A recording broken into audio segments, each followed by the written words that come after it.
사랑하는 성도 여러분, 7월 12일 수요일 아침입니다. 하나님의 은혜와 평강이 함께하기를 축복합니다. 저희 구독 꼭 눌러주세요. 우리 천만 성도 큐티하는 그날까지 함께 달려가도록 하겠습니다. 오늘 우리에게 주시는 하나님의 말씀은 사도행전 9장 32절에서 43절까지의 말씀인데요. 우리 함께 32절에서 35절까지의 말씀 같이 읽도록 하겠습니다. 그때 베드로가 사방으로 두루다니다가 룻다에 사는 성도들에게도 내려갔더니 거기서 애니아라 하는 사람을 만나매 그는 중풍병으로 침상 위에 누운 지 여덟해라.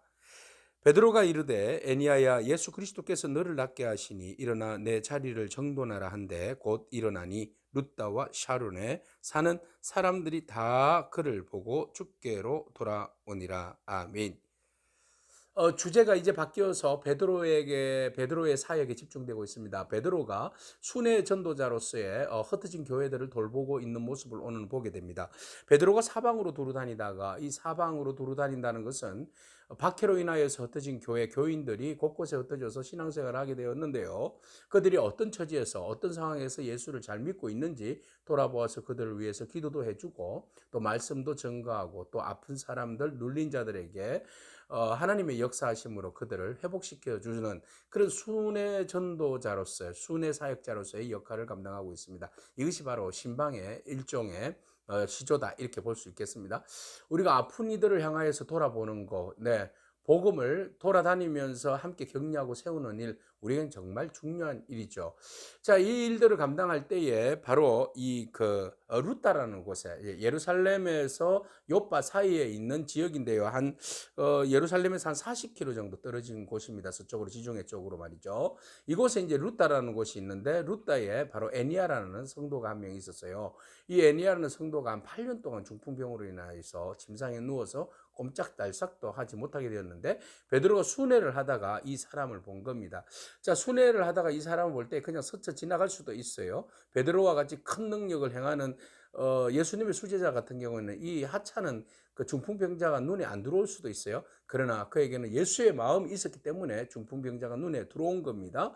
자, 눈에 들어온 베드로는 바로 그에게 다가갑니다. 가장 소외되고 작은 자들을 향한 주님의 마음이 베드로에게 있는 것입니다. 이것이 바로 복음의 가장 중심이라고 말씀드릴 수 있겠습니다. 복음은 큰 사역, 큰 일만은 아닙니다. 가장 작은 곳에서 충성하고 가장 작은 자들을 돌아보는 것이 진정한 참 의미에서의 복음 사역이다. 우리는 그렇게 볼 수 있습니다. 이게 본질적인 것이죠. 본질적인 것을 넘어서서 소외시키고 본질적인 것을 무시하고 하는 사역들은 진정한 복음이라 말씀드릴 수가 없습니다. 자, 베드로가 애니아에 갔습니다. 그리고 가장 귀한 말씀을 전합니다. 애니아야, 예수 그리스도께서 너를 낫게 하시니 이르는 내 자리를 정돈하라. 너무 귀한 말씀이죠. 누가? 예수 그리스도께서. 주님께서 너를 알고 있고 너에 대하여 관심을 가지고 있다. 이런 말 아니겠습니까? 그래서 예수 그리스도께서 너를 낫게 하신다. 그래서 예수의 이름이죠. 예수의 이름이 너를 낫게 하신다. 내가 너를 낫게 하는 것이 아니라 주의 이름으로, 예수 그리스도 이름이 너를 낫게 하신다. 예수 그리스도께서 너를 이렇게 세우신다. 일어나, 침상을 들고 일어나 앉아라. 이렇게 명합니다. 나사렛 예수 그리스도 이름으로 말이죠. 지난번에 그 미문에 앉아 있는, 성전 미문에 앉아 있는 그 안전뱅이를 향하여서 외쳤던 그 은과 금은 내게 없지만 나사렛 예수 그리스도, 내게 예수의 이름으로 너를 낫게 한다. 나사렛 예수 그리스도 이름으로 일어나 걸어라. 이렇게 외쳤던 그때 일이 생각납니다. 그래서 베드로가 예수 그리스도께서 너를 낫게 하시니, 주님이 원하신다는 것이죠. 일어나 걸어라. 오늘 우리가 아프고 병들고 힘들어하는 영혼들을 향하여서 예수 그리스도께서 낫게 하시니 라는 이름으로 선포하는 저와 여러분이길 축복합니다. 주의 이름에 권세와 능력이 있으니 그 권세와 능력 붙들고 우리가 기도하고 축복하면 하나님께서 그 다음 일하실 줄도 믿습니다. 우리를 믿고 선포하는 길밖에 없는 것이죠. 자, 베드로가 선포했습니다. 그러니까 바로 일어나서 자리를 정돈하고 앉아 있습니다. 자, 이 소문이 바로 루따로부터 지중해 해변가로 사론이라는 곳이 있는데 요파 위에 있는 지역입니다. 이 사론에까지 소문이 퍼졌습니다. 그래서 많은 사람들이 다 그를 보고 주께로 돌아왔다. 예. 주께 돌아오는 방법 여러 가지가 있습니다. 그 중에 하나가 바로 이 표적과 기사와 이적, 안전병기를 낫게 하는 치유사역, 이것들로 인하여서 복음의 초창기 시대 때 강력하게 성령께서 역사하시니 그 치유함의 역사가 주관자가 누구입니까? 베드로가 아닙니다. 예수 그리스도입니다.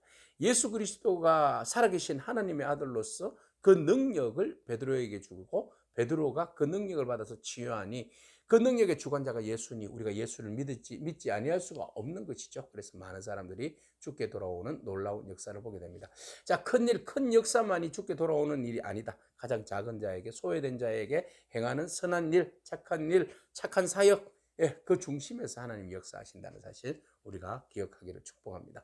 자, 베드로가 순회 전도자로서 이곳저곳 전도를 하게 되었는데 바로 이 루다에서 요바까지는 또 얼마 걸리지 않습니다. 요바는 항구지 않습니까? 그래서 얼마 걸리지 않는 곳에 바로 사람들이 베드로가 루다에 있다는 사실을 알게 되었는데 그때 때마침 바로 요바에 있는 선한 여제자, 예수님의 여제자, 바로 복음으로 인하여서 살아가는 여제자입니다. 자, 그 여제자가 병들어서 죽었습니다. 근데 이 여제자의 그 사역은 선행과 구제입니다. 예수의 이름으로 그 사역을 하는 이 이제 다비다, 도르가라고도 이야기하네요. 자, 이 그 다비다라 하는 이 여인이 바로 소외된 자들을 위하여서 선한 행위와 구제에 힘썼습니다. 그래서 그는 싹 바느질을 잘했거든요. 그래서 바느질로 속옷도 만들어 입히고 바느질로 또 겉옷을 만들어 입혀서 많은 사람들이 여인들이 이 그 도르가로 인하여서 다비다로 인하여서 참 많은 그런 은혜를 잊게 됩니다. 근데 그 사람이 죽었어요. 그러니까 그를 통하여서 위로받은 많은 사람들이 얼마나 슬픔에 잠겼겠습니까? 근데 그들이 바로 이 요파 근처에 루다에 베드로가 있다는 사실을 알고 급히 가서 베드로를 데리고 옵니다. 자초지정 이 모든 일들을 이야기하자 사람들이 속옷을 보이면서 웁니다. 이 여인이 우리에게 평소에 행한 일입니다. 우리에게 얼마나 이렇게 귀하게 아름답게 겉옷도 속옷도 지어주면서 선행을 구제를 행했는지 모릅니다. 이 사람이 이렇게 일찍 죽을 수는 없습니다. 하고는 슬피 우는 거죠. 그래서 베드로가 그가 누워져 있는 다락방으로 올라갑니다. 그리고 난 다음에 무릎을 꿇고 하나님 앞에 기도합니다. 시체를 향하여서 이렇게 선포합니다. 다비다야 일어나라. 그랬더니 죽었던 다비다가 눈을 뜨고 보고 베드로를 보고 일어나 앉는 놀라운 역사가 일어납니다.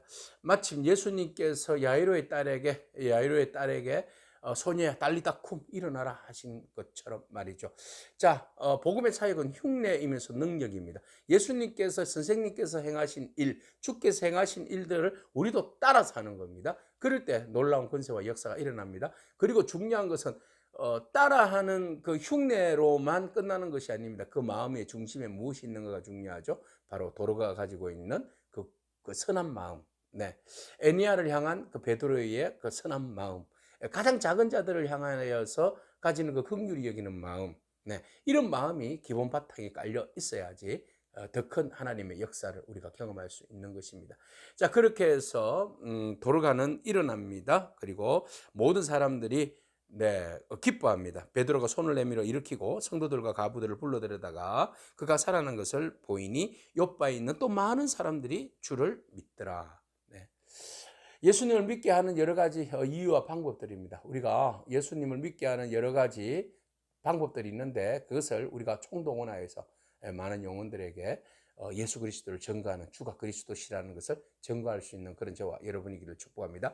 자, 마지막으로 한 구절이 툭 튀어나옵니다. 베드로가 요바에 여러 날 동안 누구의 집에 있었어요? 시몬이라고 하는 무두장의 집에 가죽을 만드는 가죽